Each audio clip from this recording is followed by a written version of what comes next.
is why I'm kind of giving you like pop quiz on Kofax automation portfolio. And there is, so I have looked at in the past, and I've looked at Kofax. There's the AP automation portfolio, and within that you have the invoice portal kind of thing, which I think is an e-invoicing solution, right? But I just feel like there's a whole lot, that portfolio is a whole lot. I feel like it's not as visible as I would have expected, because I saw invoice portal, I saw other technologies. Can you just zoom in and kind of just summarize some of the things under that portfolio?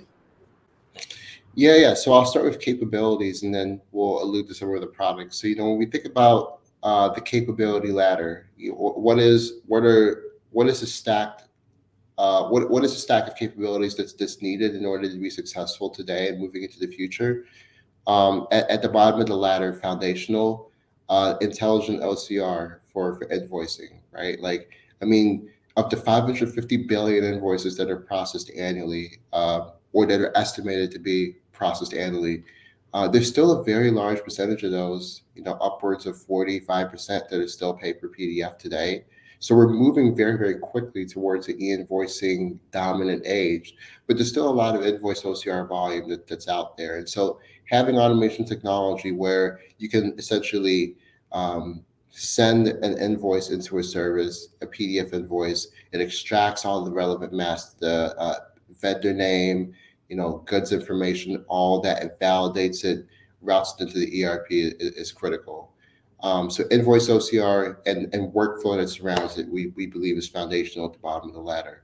And then as you move up the ladder, you start getting into what is the technology for managing a big supplier base? So supplier onboarding and supplier management becomes something that's super critical, especially for our larger customers who are managing big supplier bases, but then also for the suppliers themselves, like having a portal where you can go in, it's intuitive, it's user friendly, it provides you status of like all your invoices, whether the buyer has seen them, allows you to manage disputes. Like that is beneficial to you and can save you like the pain of like having to email all these organizations just to get the most simple questions answered.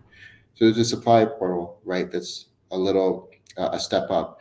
Above that, we get into just core e-invoicing functionality. And that's what we're talking about in terms of having all of not only a mechanism for electronically transmitting data to another buyer on a network, but making sure that all the compliance and all the rules, country rules are built into that, such that you don't have to worry about it. Like those checks are being done as you're generating the invoice. You can be confident that you're sending something that's compliant.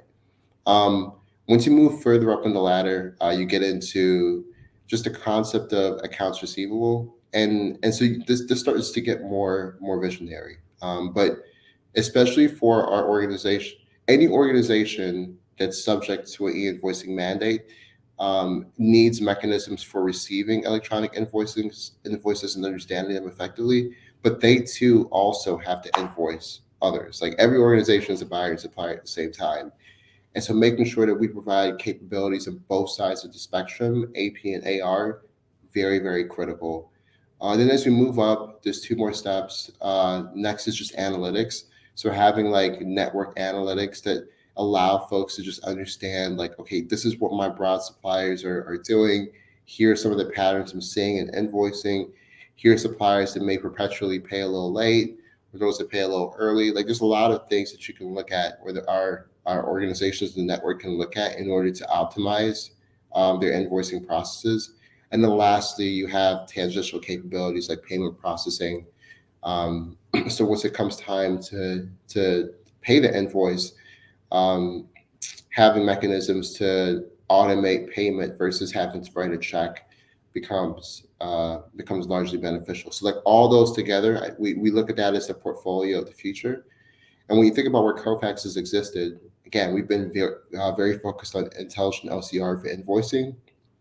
Also the workflow, we've had some e-invoicing capabilities, but they've been pretty niche. So our invoice portal product that you saw on the website is a solution that is very well adopted in the Nordics. So we have a very strong customer base there. However, outside of that region, it has not been as well adopted. And there are things within that product that really make it fit for those customers in the Nordics. We're very excited about those customers and continue to support them. And so with Tungsten, what we have is something that really addresses many more countries, many more requirements, and something that we believe will be more widely adopted.